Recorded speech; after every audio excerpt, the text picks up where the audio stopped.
জবাব দেব তাদের লাগে।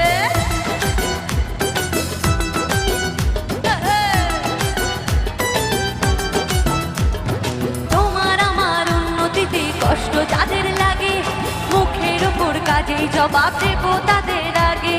শকুনেরই অভিশাপে গরু কখন মরে, তোমার হিংসায় আমার জয় একটু একটু করে। ভালোই করে হিংসা করো, আমি বড়ই বেপরোয়া, ভয় নেই যে যা বলো করলে।